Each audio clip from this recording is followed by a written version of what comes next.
Hello, everyone. This is Nayiri from Low Carb and Fasting.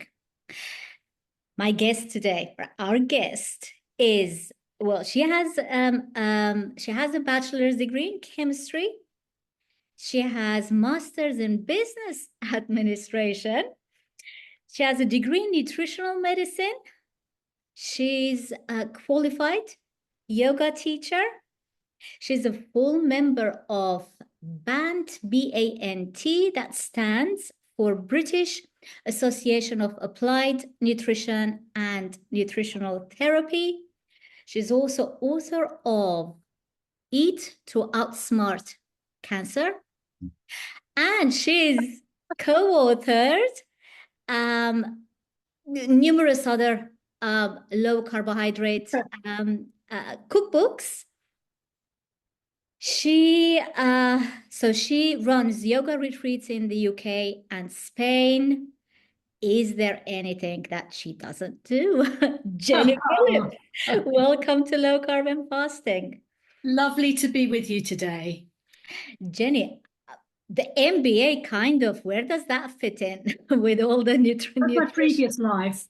It was the previous life. So how did that? Yeah, it does help you. It must help you. Your sort of business administration skills gives you probably better direction in life. What do you think?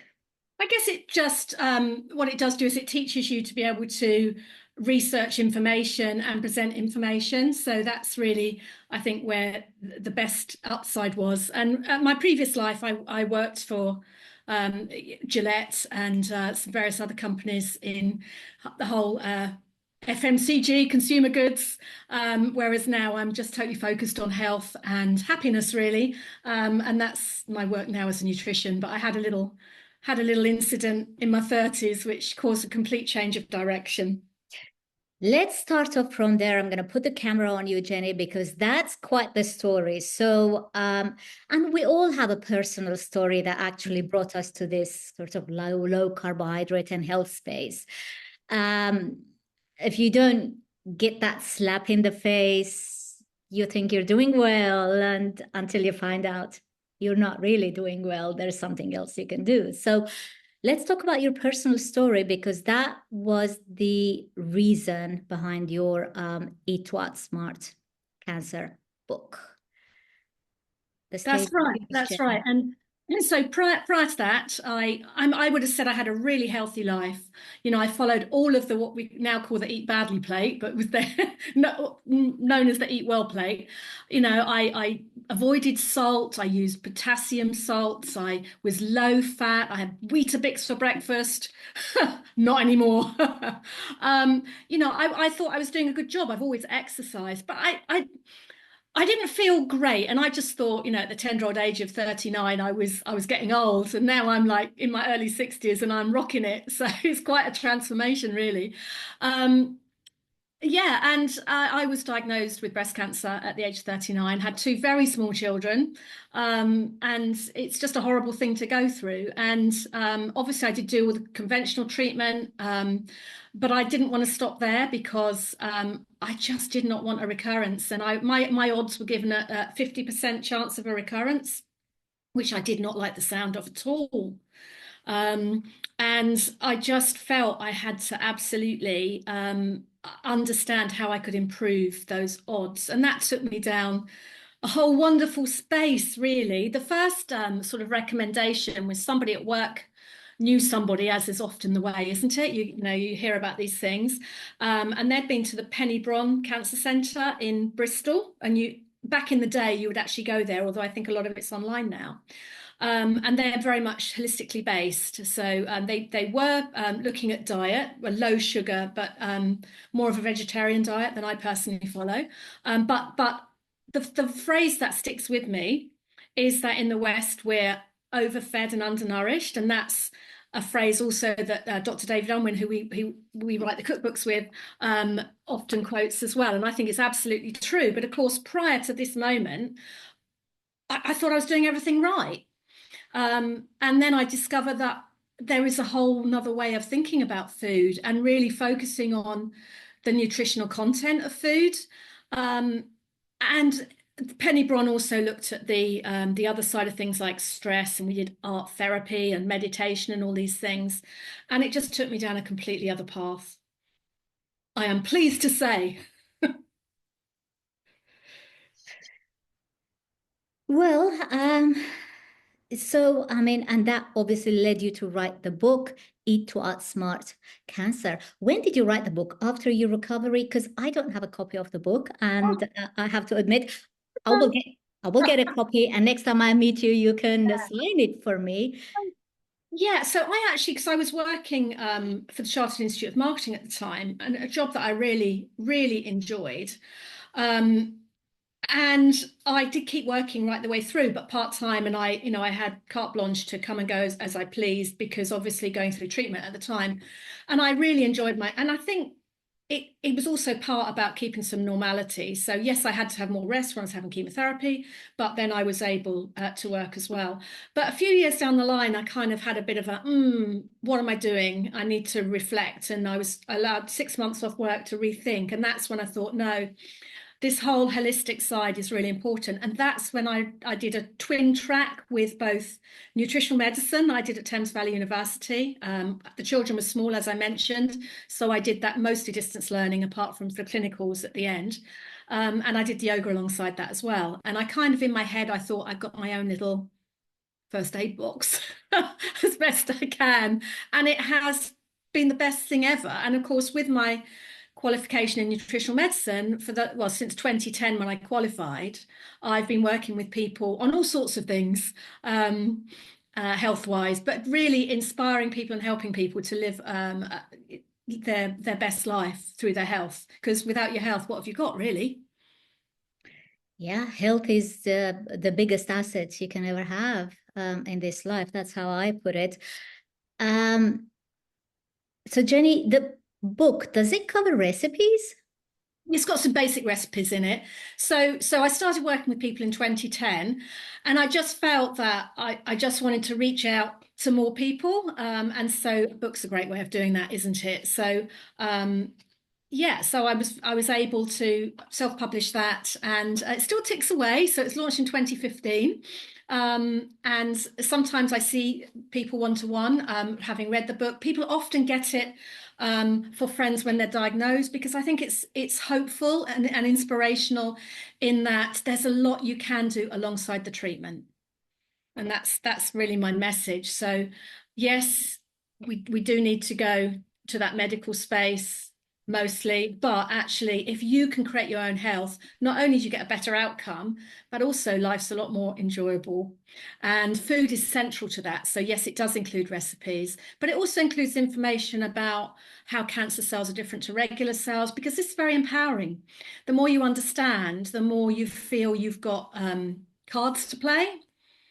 Yeah, so that's another phrase that I use as well, is sometimes we can't control the cards we're dealt, like if we were playing in a game, but we have to manage the cards in our hand to the best of our ability. And that's what I think you get into when you move into diet and lifestyle therapy alongside. And of course, if you're well, you can use diet and lifestyle therapy preventatively, which is even more exciting, because we really don't want to lose our health. And there's an awful lot we can do to provide the best opportunity. Yeah, we're not gonna counteract everything, but we give ourselves the best shot. Jenny, when were you first diagnosed? And as they anticipated or expected, have you had a recurrence? No, I'm all well. I mean, I still touch wood, because you never know, do you? I was diagnosed in 2003, and yeah, so quite a long time ago. So I like to think I'm a good advert for doing everything you can alongside treatment. For nutritional therapy. Uh-huh. Okay, so what's the diet that helps you outsmart cancer? Obviously, we're looking at low sugar diet. Yeah, But so it's probably worth reflecting on yeah, why that is. There was a lot of work done in the 1930s. People may have heard of the Warburg effect. 1931 was Nobel Peace Prize for this observation, which is that cancer cells mostly use a process of fermentation to make their energy, making lactic acid. as opposed to the normal Krebs cycle. As a nutritionist, I'm always talking about Krebs cycle because it's how the mitochondria make energy, and I just think it's so cool and everyone should know about it. But cancer cells use a slightly different process, and it's not very efficient, and so they need a lot of substrate to make energy. And I always think about cancer cells like in that little shop of horrors where you've got the plant going, feed me, because they have something like 18 times as many insulin receptors on their cell surface to bring in that sugar that they so desperately need. It's not all cancers, some can use fat, but the majority are quite basic in terms of needing that fermentation. And that immediately gives you an upside because you're cutting your sugars down, stopping your sugar swings. You're not giving cells you don't want the reward, but you're also eating more nutritious food as well. Because as we both know, that actually the diet we're on, this low carb diet, is so nutritious. And, you know, we never go to a conference, do we, and not see a room full of like really well, healthy people. And it's just a joy to be part of this community because this is what we see on a regular basis. And I think it's just good testimony to the fact that this low carb diet works really well. So yes, that's the reason. And actually, there is medical use of this fact that cancer cells love sugar in terms of PET scans when glucose markers are put in to the body in order literally to make the tumors light up like Christmas tree lights. And so yes, it is frustrating that there isn't more information given to people because I only found mine out by my own like digging around, and that's why I try and spread the word now as best I can, because like I said, it's about prevention as well as recovery, so keeping well. When did you start a low carbohydrate diet? So I went onto a nutritious diet immediately. So I started being a lot more aware and challenging some of the things I was taught about. But it was more of an evolution, and I tried lots of different things. But where I've come to sit on is an omnivore-based low-carb diet as being absolutely right for me. And I do find it's a diet that suits awful lot of humans. It does seem to be very human friendly.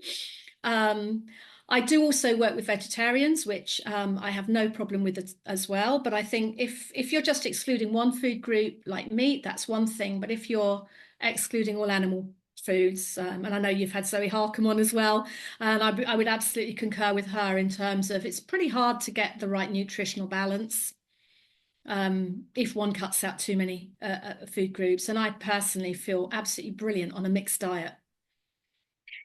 Protein's important. Well, I was a vegetarian for 30 years up until 2021, I believe. So for 30 years I was vegetarian.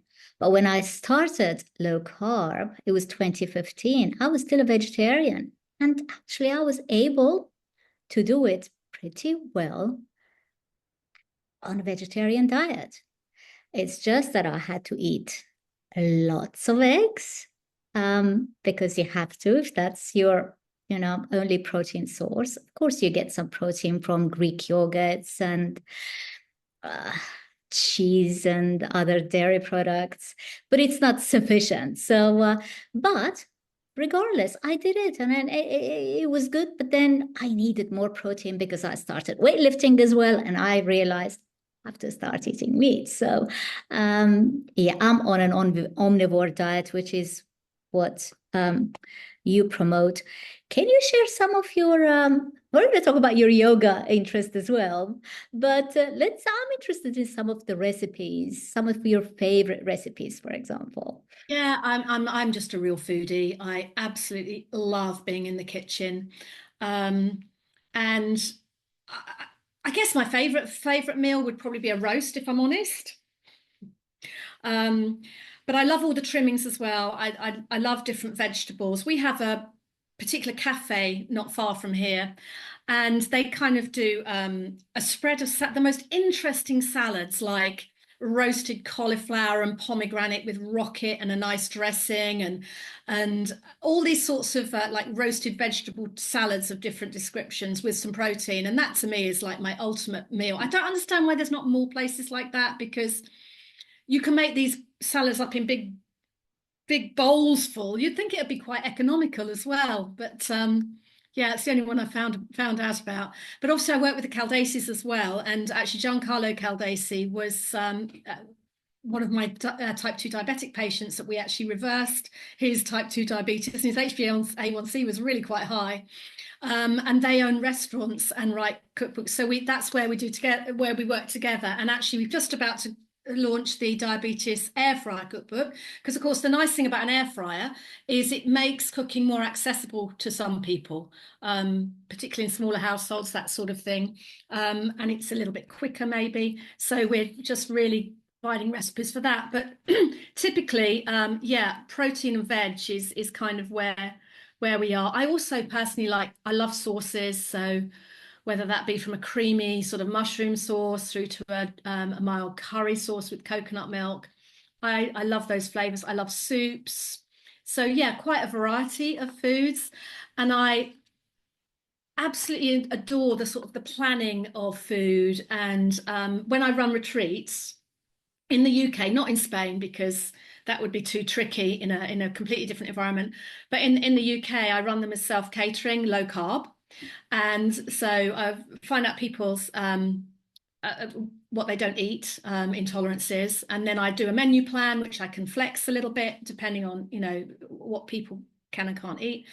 And then it's a team effort. So I get all the meat from a local farm. Waitrose come and do a massive delivery, and I'm a bit like a HelloFresh delivery. So I'll have a little recipe card, and it's real simple, just like a few lines with the ingredients, and then people will take that and they'll go off in pairs, we call it chop and chat.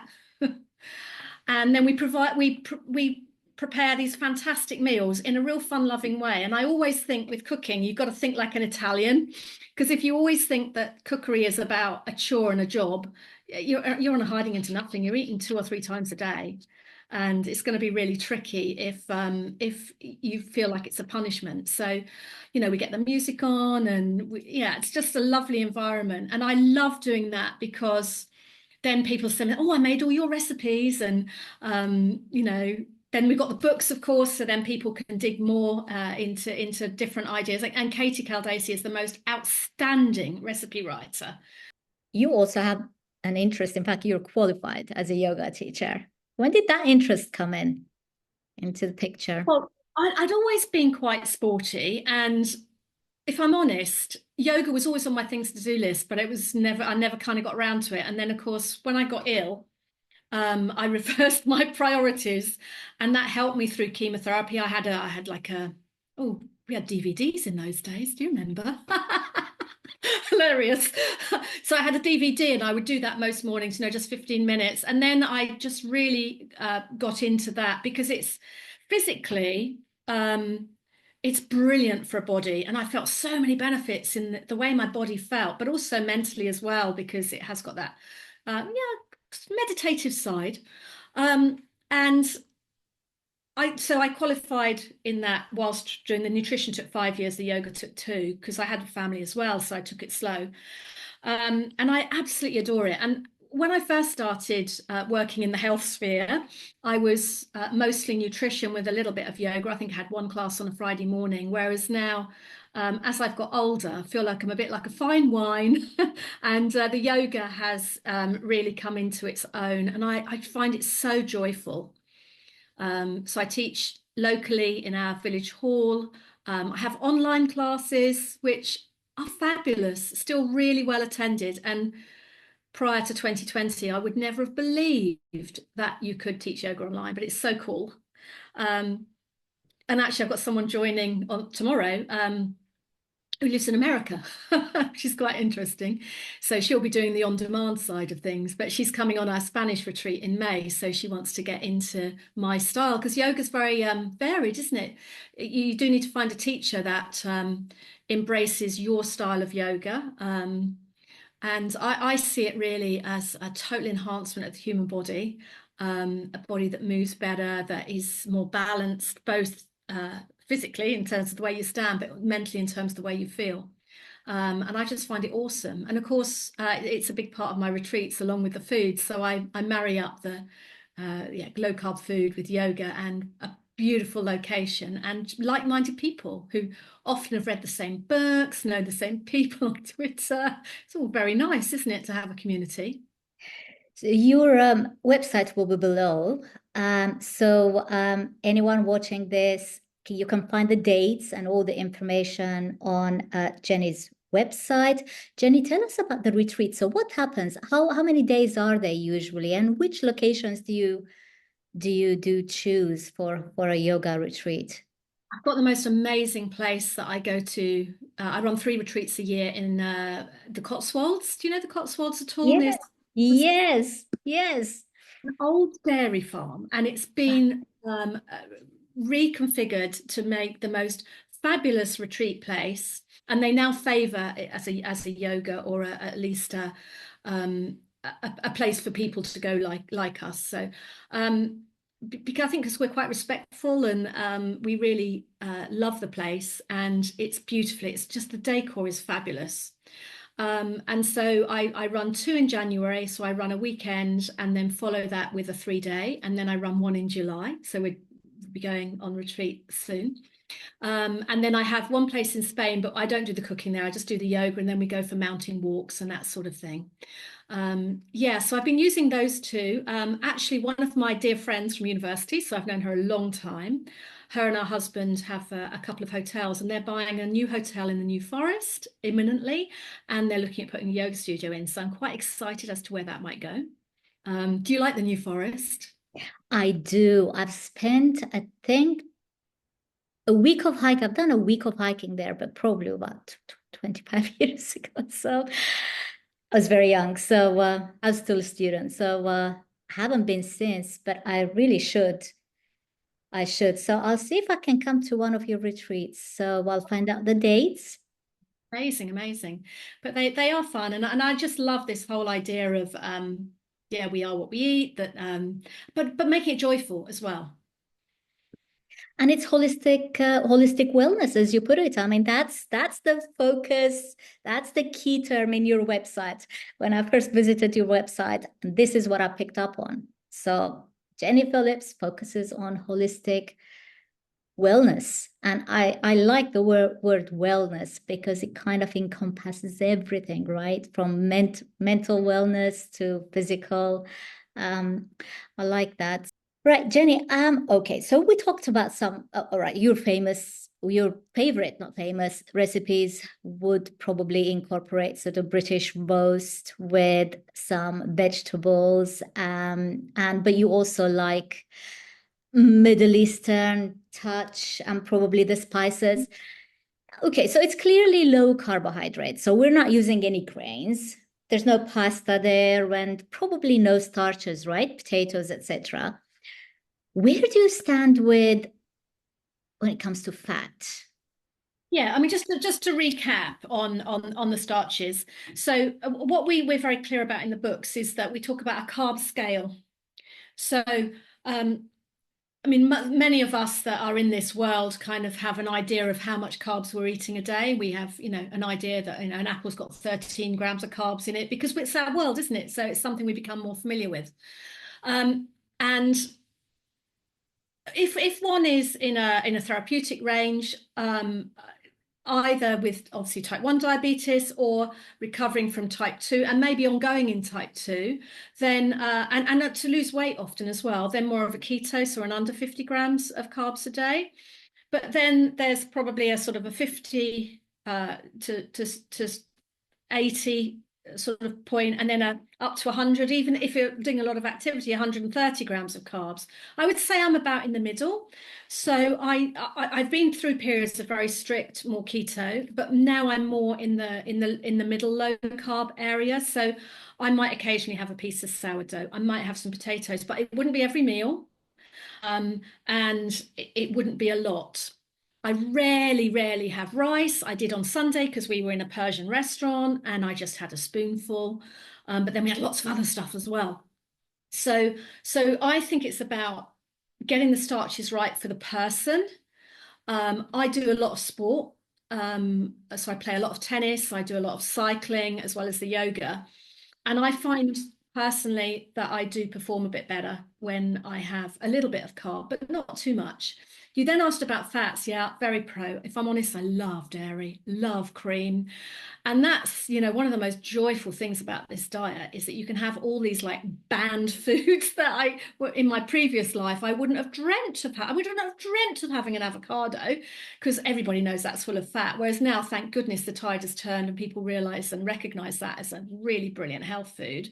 But yeah, I adore full fat Greek yogurt, cream whenever I can get that in. And I just find those, the higher fat foods make me feel great.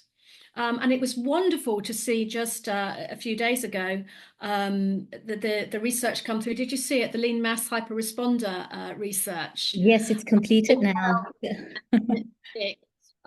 Yeah, just showing that, high LDL in a metabolically healthy lean person does not appear to be an issue when they've studied these people using angiogram scans to see if there's any link between high cholesterol levels and cardiovascular disease. And it's really reassuring. That's kind of what we think because we see people looking so great on a higher fat diet. We feel really great on a higher fat diet. And it's just good to know that provided you're metabolically healthy and you are eating low carb, that actually high cholesterol isn't the whole story. I think that's really reassuring to see. So yeah, your listeners might like to look up that research. Maybe put a link in the show notes might be quite nice because it's a great And research. yeah, I invited Dave when he was still at the initial stages. So he was recruiting. So I think a second interview is now overdue, but I was waiting for this study to complete to invite him back. So he's on my list. So hopefully we can bring Dave Feldman back here to tell us about the study because we were all eager to find out what the results would be, right? And it's not that everybody who goes low carb and has higher fat has higher cholesterol. I mean, I've got plenty of clients who don't have at all.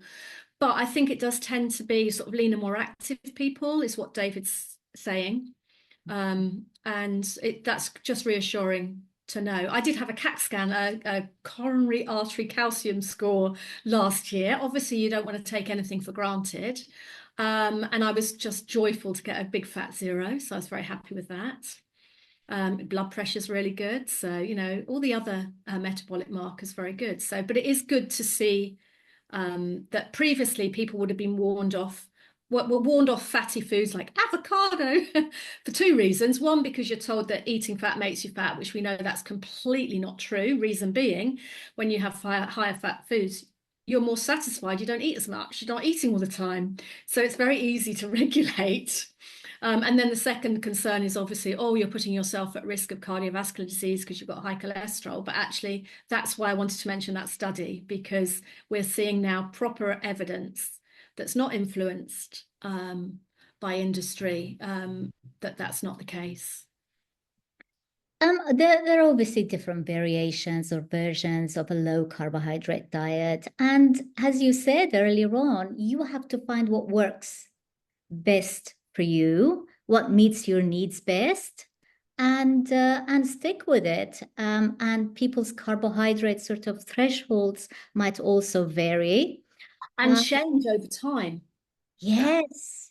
depends on what you're doing. I mean, if I hope this doesn't happen, touch wood again, but if I have an injury and I'm not moving as much, I will change, what I'm eating. So yeah, I think it's being flexible within a range because we know what works, don't we? We really do. Yeah. And I think the bottom line is eat real food and find what works for you. But also, I think we need to focus on nutrition, which is something we rarely ever do. We focus on calories, or we've been taught to focus on calories, right? Or count your calories. No one's ever sort of mentioned the importance of meeting all your nutritional needs. I I mean, you'd think that would be the simplest thing we should be teaching our children. We eat for nutrition. And yet we don't. We don't. I mean, I certainly didn't know. My mom would tell me, this can't be good. What you're doing can't be good in the long run. She was horrified. Of course, I mean, I grew up along the Mediterranean, right? And we eat lots of meat. I was the crazy one in the family who was just not eating meat. And my mom would try and convince me to start eating meat, that it was important. And I'd just tell her, look, there are millions of people doing it around the world. And so, it can't be unsafe. None of them is dying. I just didn't understand. I didn't. Some of the, and I know Zoe talked about this when you interviewed her, the bioavailability of some of the nutrients. Like she talked about vitamin A, for instance, and your body needs retinol, which is animal based, as opposed to beta carotene, which is plant based. And so I think that bioavailability is really important, in addition to the excellent protein profile of animal products. And you mentioned eggs earlier. Oh my gosh, eggs are just such a superfood, aren't they? They're fantastic and cost effective as well. And so, yeah, as long as you're not cutting out all sources of animal-based protein, like meat and dairy, alongside meat products, I think vegetarian can be doable. But to me, I just see food as a superfood. And in fact, I went to my sister's at the weekend, and she did Jamie Oliver's 5-hour lamb, and so it was like a lovely slow roasted leg of lamb. And our great niece, I guess she is, yes, our great niece, tender age of just about to turn 4. And we had the lamb, and we were saying to her, lamb makes you strong. And so she was going around going, lamb makes me strong. Yeah, because that's not always the message they're getting at school. You mentioned children as before. So yeah, it's important to celebrate these wonderful foods, and also these environmentally friendly foods. They're upcycling grass, these animals, these herbivores. Very important to the environment and growing healthy soils. So from an environmental point of view, I think mixed farming is that's the way we've always done it. I love that you were teaching your great nephew or niece about, lamb making you strong, because we actually grew up thinking spinach. We had to eat spinach. Spinach is great, but it's ever so high in oxalates. So, you don't want to have like too much of it. True, but there's also the difference between, as you said, the bioavailability of, because it's not the same iron. You're not getting heme iron or I don't know, heme iron, right? From your spinach. That only comes from animal products. Do you think we'll have a long way to go to teach our children about nutrition? Because when I was a full-time teacher, as a teacher here, and it was part of the school program to actually teach the children about, I think it was healthy eating. And the resources we were provided were all based around the eat badly plate, as Zoe Harcombe famously put. Yeah. And so at the school, I remember I was the school I was teaching in at the time, I asked my coordinator, I said, I'm a nutrition researcher. Can I just bring in my own resources? Do I have to use this standard thing that you've given me, obviously, as a class teacher, right? And this they were year 2s or 3s, right? Little ones. And she said, oh, whatever, teach them whatever you want. And there I was standing there and teaching them about the importance of eggs and well done. That's the message we want. Yeah. Unfortunately, I think you're touching on a very political area. Where we sit at the moment, it looks to me like we've got a government that's quite unfriendly towards farmers, and that worries me intensely. The only saving grace, potentially, if it all works out, is Bobby Kennedy in the US. If he speaks our language, he's talking about regenerative agriculture, about meat making you healthy, about getting out and getting some sunlight, doing some exercise. Exactly all the things we're talking about. Keep your sugars low, don't have processed foods, make your food simple. This is what I had for breakfast. If someone like that, and he's the only person in power, isn't he, that talks our lingo, that's actually in a position to influence. If he could change the American guidelines, and I know he's working with Nina I can't say her surname, you know, Nina. Hi, Charles. Hi, Yes, Charles. at the moment. So, you know, if these people are teaming up, obviously Dr. Asim Malhotra is involved with Kennedy, who is our star cardiologist in the UK. If these people can bring a step change, if America changes their version of the Eat Well plate, will it spin out? It might do. How exciting would that be? Because we know it works. We see it day in, day out. People who change their health prospects beyond anything that doctors would think was possible. Like, you know, Dr. David Unwin says, you know, prior to him getting involved in this world, he used to think that type 2 diabetes was a lifelong condition you had to take more and more meds for. And now he sees it as something completely different. And he's reversing diabetes and saving his surgery huge amounts of money. But more importantly, giving people their lives back. This is the exciting thing. A little story, many moons ago, David and I and Jen and the Caldaces, we used to do lunches in London, and we'd do little talks around the books. And this one lady, which was a patient of Dr. Unwin's, several times got the bus from Manchester overnight to London to Whoa, that's a journey. go to a lunch that David was at. I mean, what had he done for that woman's life? A lovely, lovely lady. And she felt so indebted to him because he had changed her metabolic health, which changed her life. That's so cool, isn't it? Absolutely. Jenny, let's talk about kind of the general sort of your client base. Are they mostly women or men or both? Because traditionally it's always been women who are more interested in health and wellness and possibly yoga as well than men. But I think the trend is changing now. Yeah, and I'm a big fan of functional testing. So, for instance, there's a really good cardiometabolic test, which I love. So that tends to appeal to men who like data. So, yeah. So from that point of view, yeah. So more often than not, it is women, but that's certainly on that side of things. Then we do see men. But I always like where I can to see a couple, because the food is a family affair, is it not? You know, and if you can get, and the other thing is it spreads. I love that. It's like contagious. Low carb is contagious. Why? Because it works and it's so delicious. So I think it's quite male friendly. And we're not telling people to eat, you know, a leaf of spinach and a bit of lettuce, are we? We're saying, come on, bring in that steak, have some mushrooms and cream with it. Delicious. Hold the chips, you don't need them. Just have some broccoli. You said broccolini, didn't you? You had at the. How cool is that? So actually, the foods are so delicious.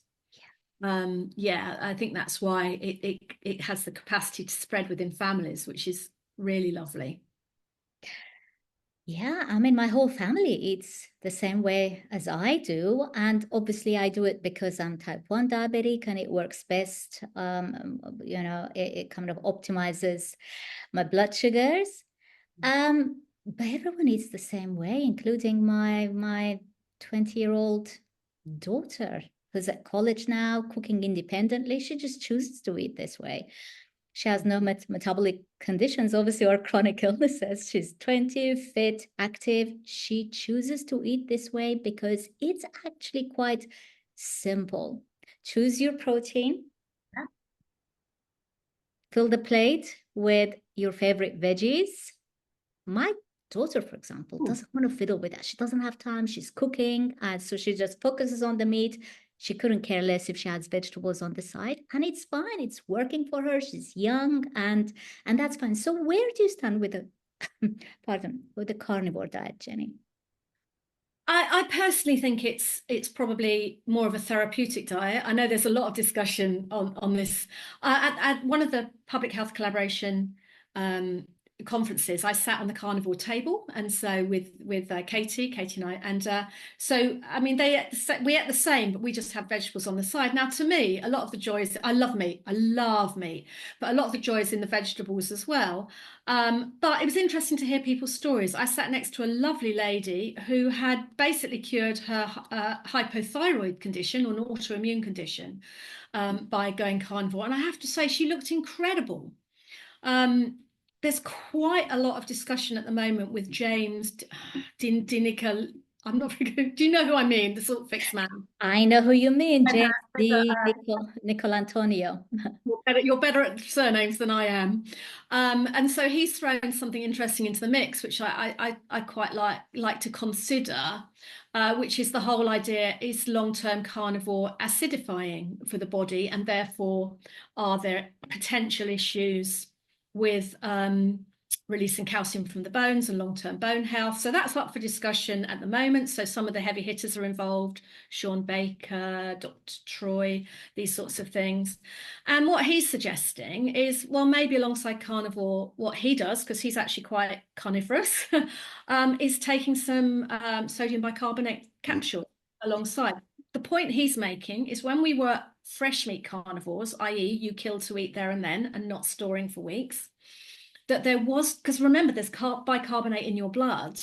And so he maintains that then sort of about acid alkaline balance was the alkalizing part of, so that the body didn't become acidic. Now, obviously, your blood keeps itself within a very tight pH. So it's not about your blood, it's about the tissues and about the use of neutralizing agents to balance things out. I think that's quite interesting. And if I were carnivore, that's something I would pay some attention to.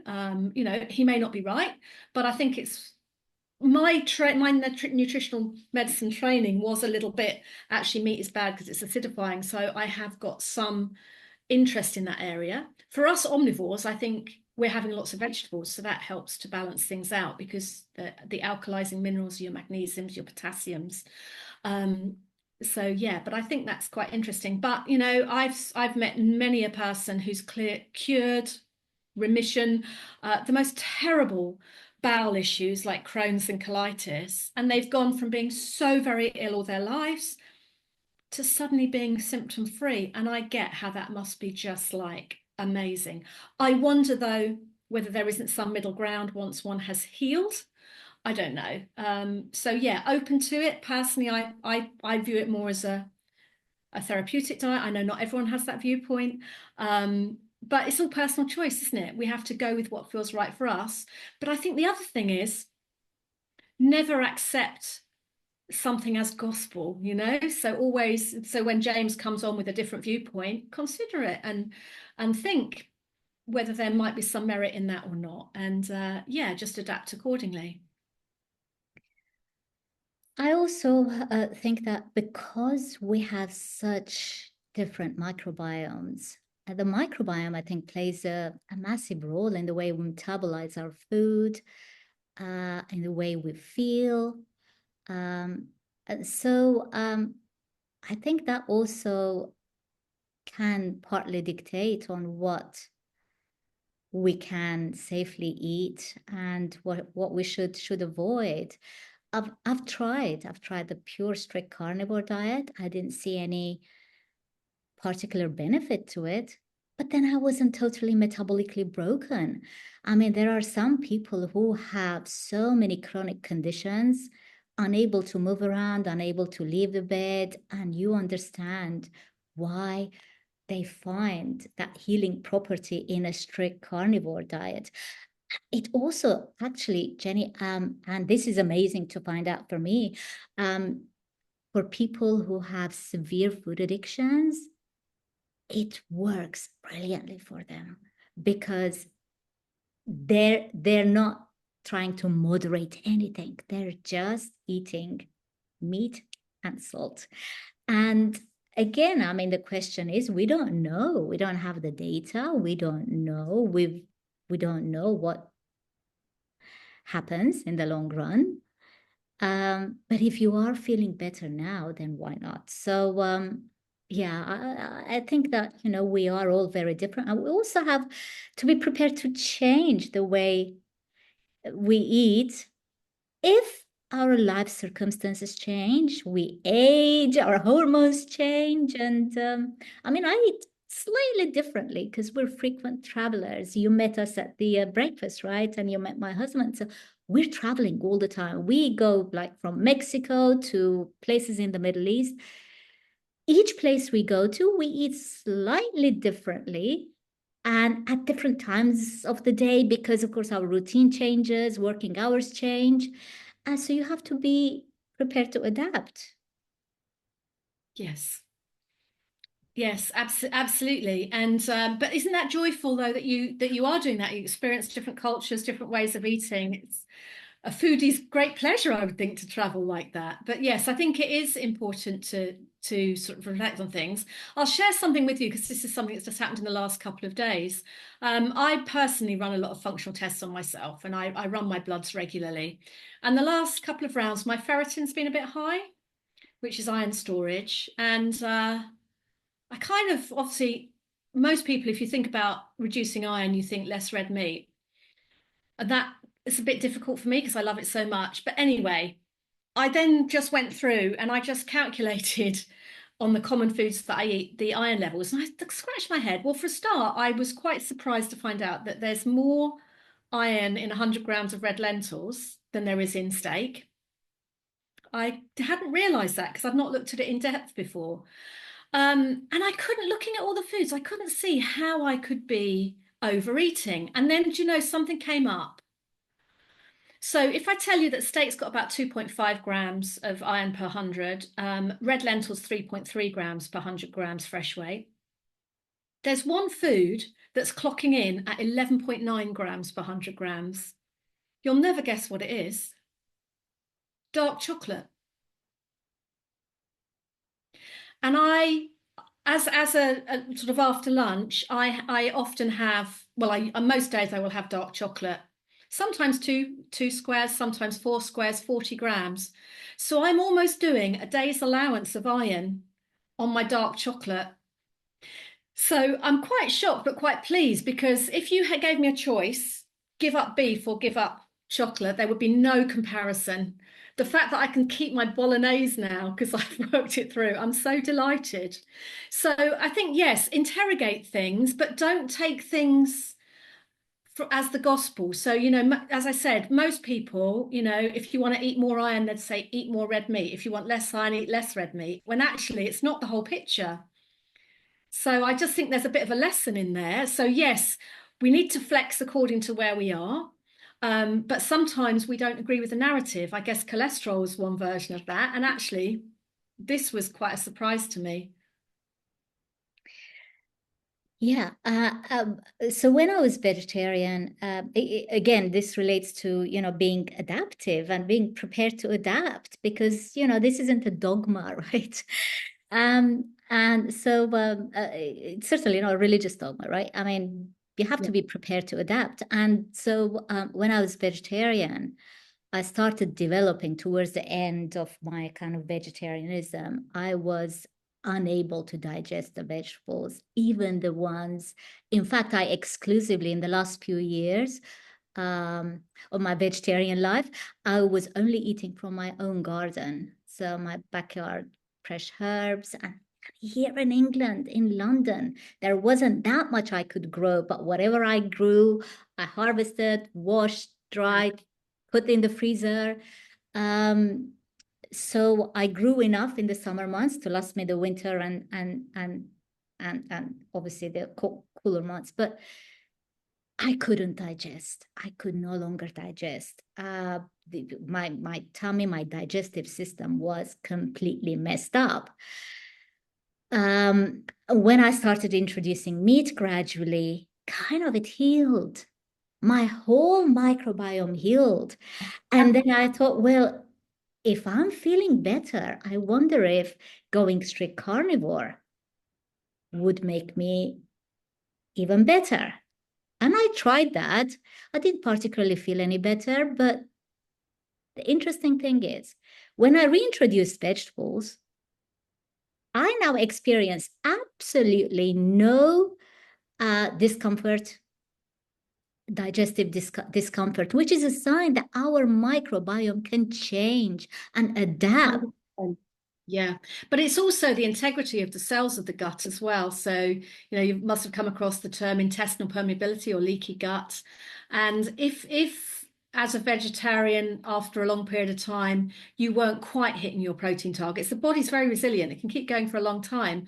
But then it's almost like things start to break down because you haven't got those building blocks. Like a house is made of bricks, we're made of amino acids, which come from protein. And maybe that, as well as then the microbiome you would think would be quite good from the fiber you were eating in the plants, but maybe it was the integrity of the digestive lining itself. And actually, once you started reintroducing animal products, you mentioned the word heal, and I always saying meat heals. It's like a superfood. So maybe that's what happened. And how lovely that you tried carnivore, but actually you didn't have to stick at that because when you reintroduced, you were fine, which is fantastic. I can even confidently say that I feel better on an omnivore diet than how I felt on a strict carnivore diet. I almost feel guilty making claims like this, but it is the truth. I actually feel so much better now that I am omnivore.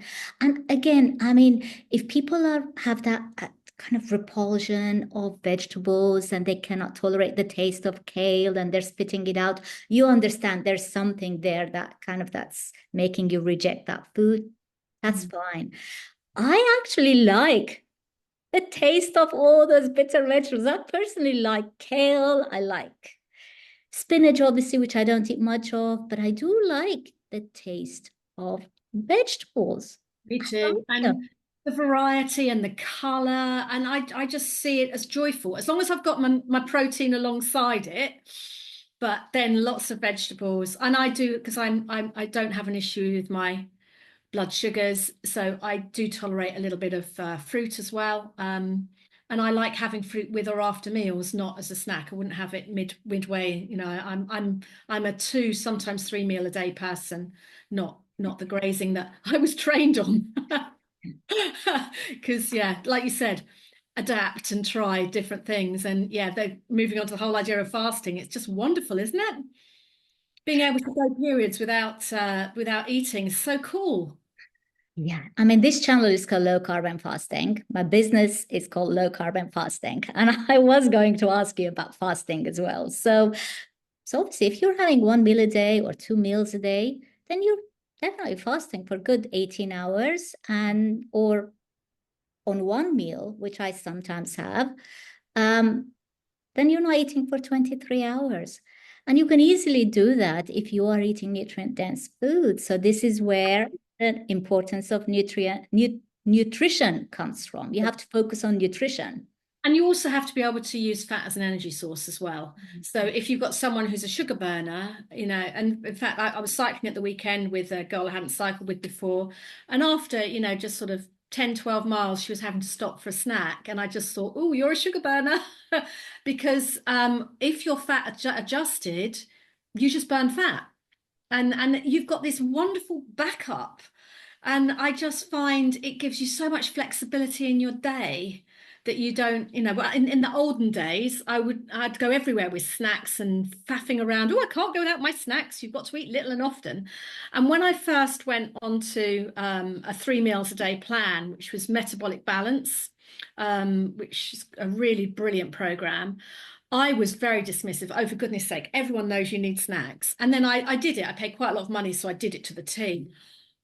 I couldn't believe how brilliant it was and never looked back. And because I teach yoga as well, if I'm teaching yoga in the morning, there's no way I want breakfast. That would not be very comfortable.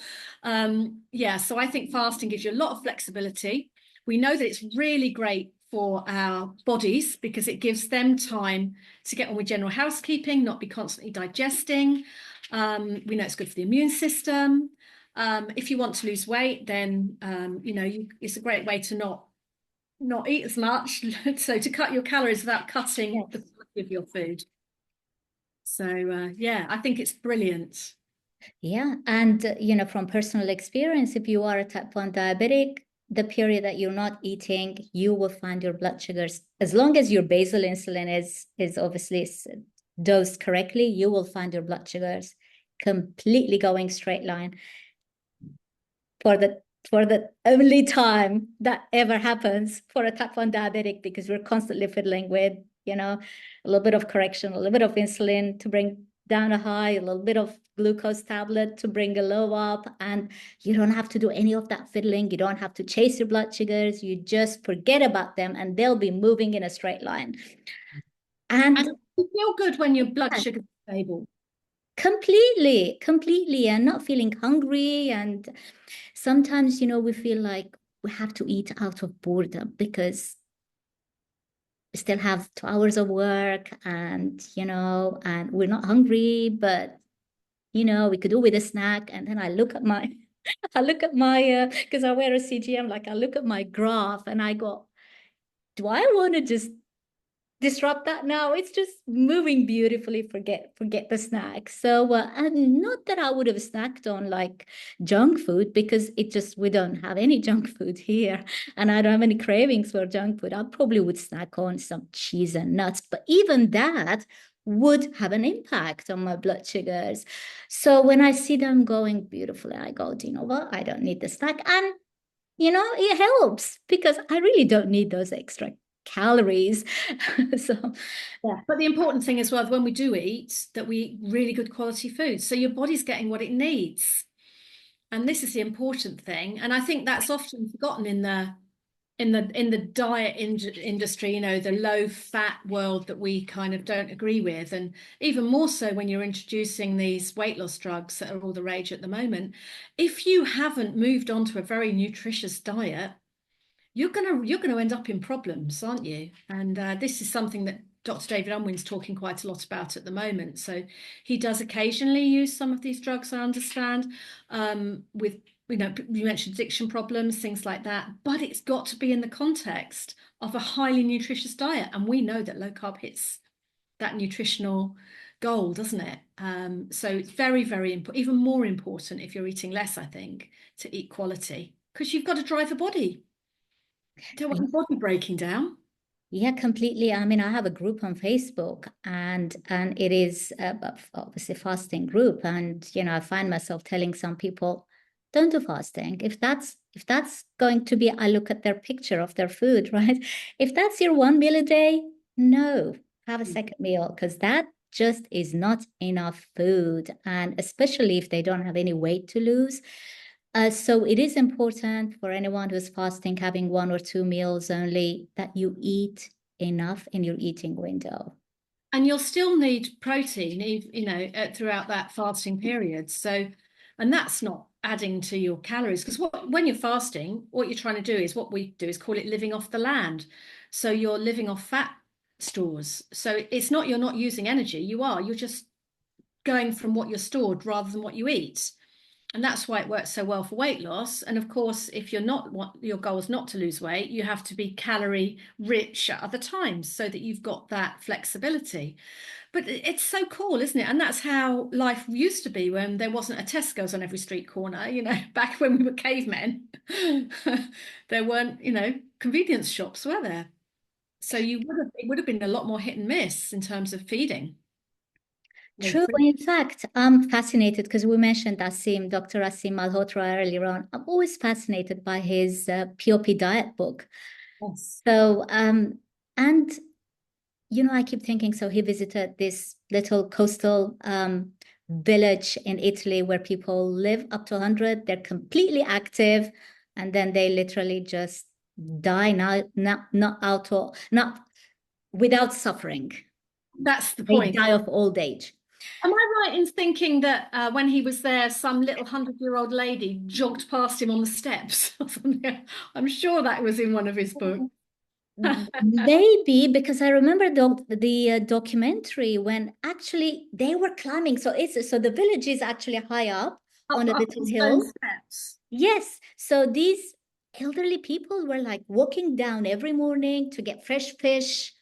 Um, and go visiting the market for fresh produce, and then walking back up again. There was the community spirit. And then when you look at what these 100-year-olds were eating, they were up and running and active. They weren't going to gym. Yeah, but just They were actually eating fresh food, fresh fish. Fish played a big part of their diet. And they were still eating their pastas and lots of dairy.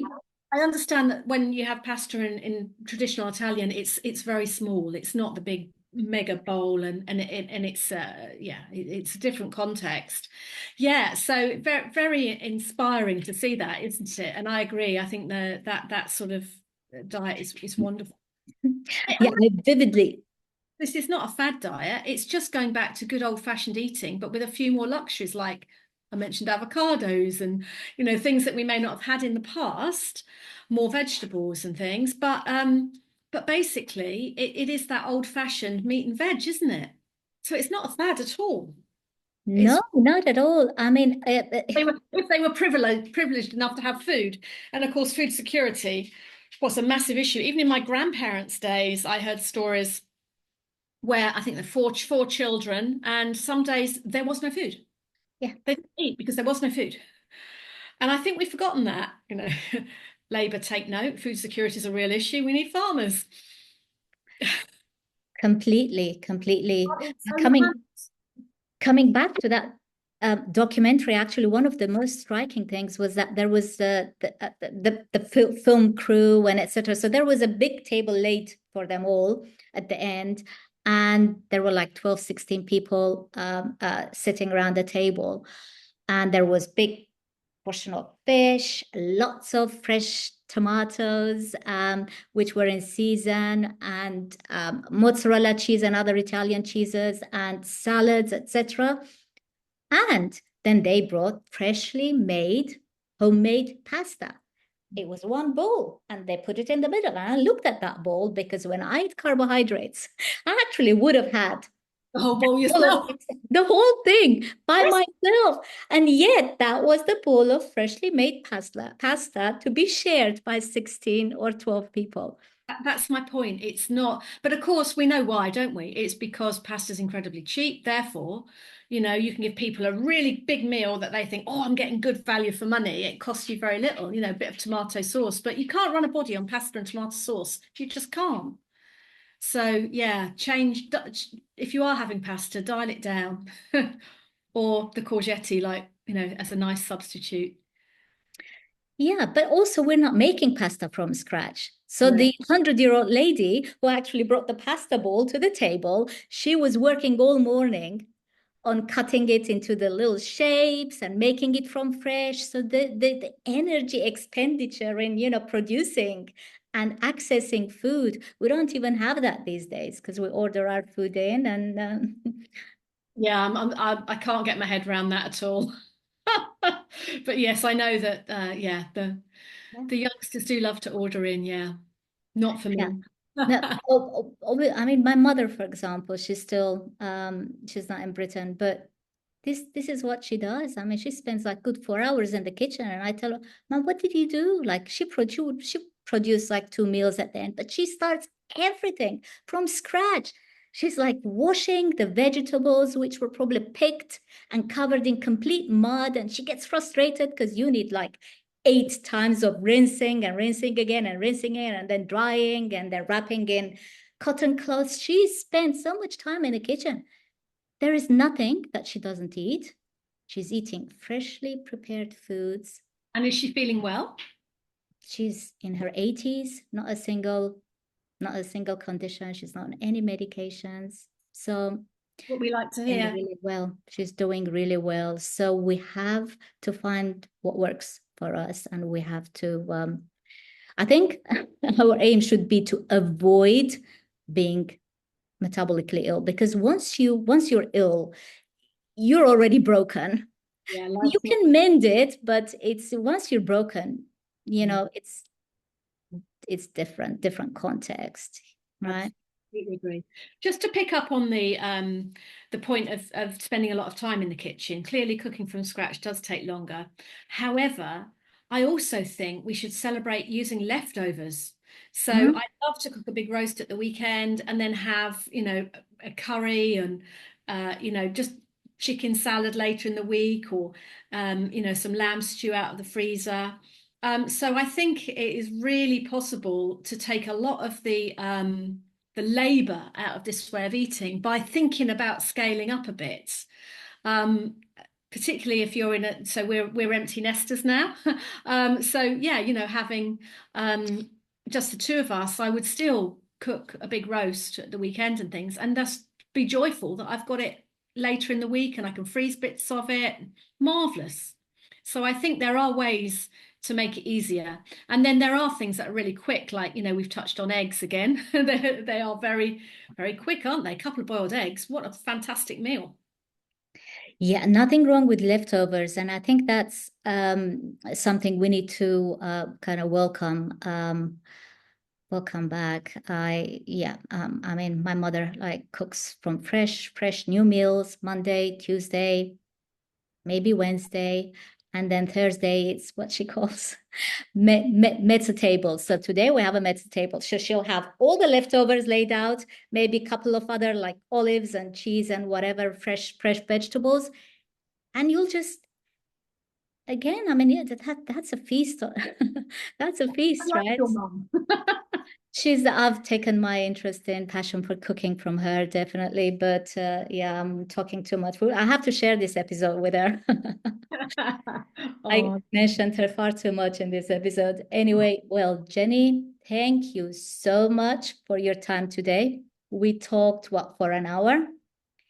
This this was a blast. We'll have to do it again. I'd love to. Take great care, and I'm sure we'll catch up at some point again. It's absolutely lovely to see you. Take care. Thank you. Bye for now. So, bye.